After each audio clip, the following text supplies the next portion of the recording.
The Four-Party Socialist Forum, including the CPN Unified Center, which leads the government, has decided to hold its assembly in all 7 provinces. Also in this edition of Kantipur News, we have updates from Koshi province politics, endorsement of Bishwambar Prasad Shrestha for the new Chief Justice, performance evaluation by Jhala Nath Party, and India's squad for the upcoming Asia Cup. Good evening, I'm Prarambha Dahal. Let's begin with the main stories. Chief Minister of Koshi Province, Uddhav Thapa, secures the vote of confidence at the Provincial Assembly meeting. 47 votes in favor of Thapa, 30 against him. Parliamentary Hearing Committee endorses Bishwambar Prasad Shrestha for Chief Justice. Shrestha assures of putting an end to the influence of external forces and the judiciary.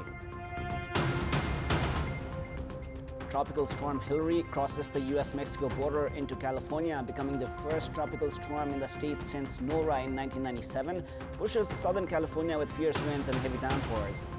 And India announced their squad for the upcoming Asia Cup, include rookie left-hander Tilak Verma, who hasn't played ODI cricket yet, KL Rahul, Iyer and Jasprit Bumrah make a return. The Chief Minister of Koshi Province, Uddhav Thapa, has secured a vote of confidence at the Provincial Assembly meeting. Thapa earned 47 votes in his favor, while 30 votes were cast against him. The 93-member Koshi Provincial Assembly comprises of a total of 47 members from the ruling alliance, with 29 members from Nepali Congress, 13 from CPN Unified Center, 4 from CPN Unified Socialist, and 1 from Janata Samajwadi Party. Meanwhile, there are a total of 46 members from the opposition, with 40 members from CPN UML and 6 from Rashtriya Prajatantra Party. The Chief Minister required at least 47 votes to clear the floor test. Member of the Provincial Assembly, Israel Mansouri, had chaired the Assembly meeting after Deputy Speaker of the province, Shrestha Dhanuwar, was not present at the Assembly meeting. Dhanuwar had informed that she would not be chairing the Provincial Assembly meeting, saying that she was unwell and had arrived in Kathmandu early this morning. Now, today's meeting of the Parliamentary Hearing Committee has unanimously endorsed Bishwambar Prasad Shrestha for the position of Chief Justice. Now, Shrestha will assume office as the Chief Justice following his appointment by the President. He will lead the Supreme Court for a period of 14 months. Responding to the questions of the parliamentarians at the hearing committee, Shrestha expressed the commitment of taking strong steps to curb the influence of external forces and the judiciary. He also assured of zero tolerance against the involvement of external entities and wrong practices at the courts. Shrestha had been serving as the acting Chief Justice since the 5th of August. Prior to this, Shrestha, who was proposed for the position of the Chief Justice, had presented his work plan. Shrestha has furnished his plans after conclusion of consultations with those filing grievances against him. Plans presented by Shrestha include stepwise improvements, management of resources, workload of courts, human resources and budget, improvement in management of cases, and implementation of the court verdicts, among others. He has also presented plans for development and implementation of information technology, judicial good governance, increasing public access to justice, judicial independence, and physical infrastructures of courts. A meeting of the Constitutional Council held on the 3rd of August had recommended Shrestha for the position of Chief Justice on the basis of seniority and the Supreme Court.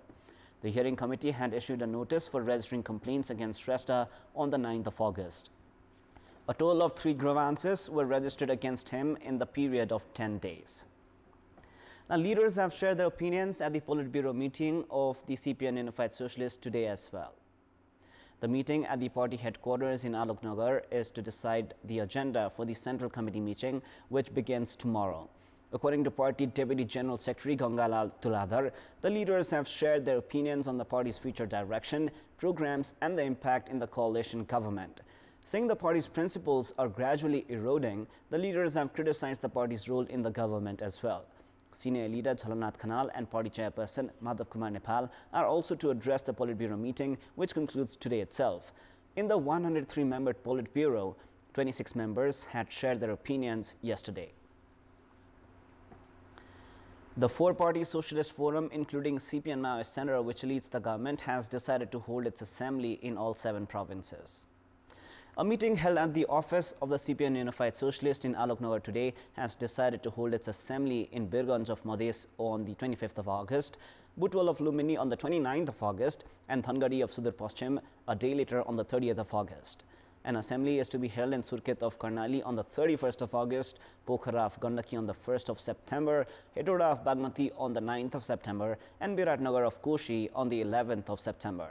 The meeting has also delved on the performance of the government and recent political developments.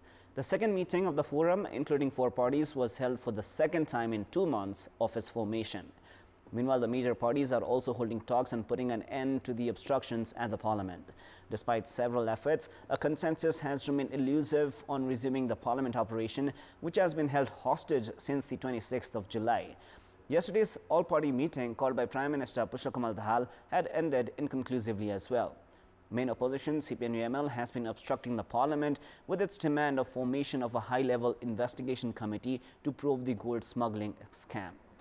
The Central Investigation Bureau of Nepal Police has recorded statements from former Prime Minister Dua Madhav Kumar Nepal and Prarambha regarding the infamous Lalita Niwas land grab scam of Balwathar.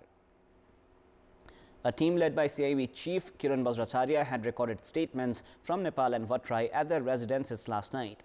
Prior to this, the Supreme Court had directed to investigate all individuals playing a decisive role in the land grab scam. Based on the directive of the Apex Court, the CIB recorded statements from the former Prime Ministers before submitting its report to the District Government Attorney Office. The CIB has already recorded statements from Lilamani Paudyal, who was the Chief Secretary during the Prime Ministerial term of Prarambha.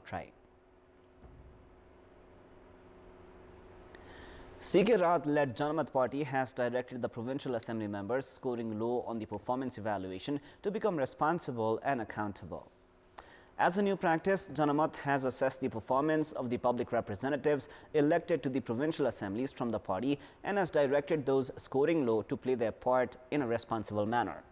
According to Party Secretary P.P. Shah, the party will take an appropriate decision following required investigations regarding the directly elected provincial assembly members scoring lower than 50 points in the assessment.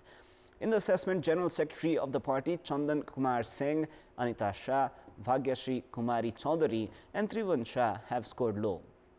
Cadres of Jhala Nath Party had voted in the electoral constituencies where they are voters for the assessment of the elected provincial assembly members. They were given 2 options regarding the performance of the provincial assembly members, which were satisfactory and not satisfactory. According to spokesperson of Jhala Nath Party, Sharat Singh Yadav, the procedure has assisted in understanding and evaluating the performance of the provincial assembly members based on their previous assurances made to the public. There are a total of 97 elected public representatives from Jhala Nath Party at the local levels, along with 16 provincial assembly members in Madhes and Lumini and 6 at the federal parliament. With the chemical fertilizers imported from China yet to exit the storage facilities, Tatapani Customs Office is facing challenges in loading and unloading other goods. The entire storage facility is packed with chemical fertilizers brought to Tatapani dry port from Khasa, which has led to difficulties in loading and unloading of other goods out there. The chemical fertilizers have remained at the storage facility for the past 4 months, while other goods arriving at the dry port are being checked at the Customs Office. Around 5 to 7 containers of goods arrive in Nepal from the Tatapani Customs on a daily basis. With the increase in the number of goods at the customs yard, long time is being consumed for the checking of the goods. The police has arrested 2 individuals for their alleged involvement in the disappearance of a baby born to an unmarried woman. A 26-year-old woman had given birth to a baby at the Green Cross Hospital of Biratnagar on the 29th of June.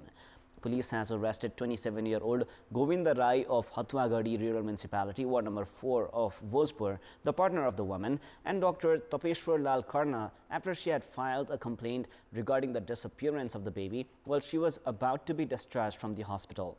The Morang District Court has issued a 5-day judicial custody for investigations against those arrested. The number of patients reaching Dhalagiri Hospital in Baglung for treatment has increased. The number of patients suffering from fever, cough, asthma, dengue and pneumonia has increased during the ongoing monsoon season. The hospital, which used to witness around 400 patients on a daily basis until 2 months ago, is now receiving around 600 patients every day. Most of the new patients are senior citizens and children.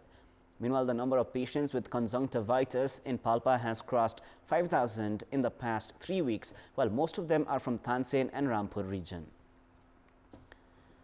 Moving on, we have more news from other parts of the country. Tangka Bahadur Dhami of the Inclusive Panel has been elected the president from yesterday's election of the Nepalganj Chamber of Commerce and Industries. Dhami saw off his competitor Lalit Kumar Rauniar of the Common Democratic Panel with 890 votes. The Inclusive Panel's Chiranjeevi Oli was elected the vice president, while Manindra Pandey was elected as the woman vice president.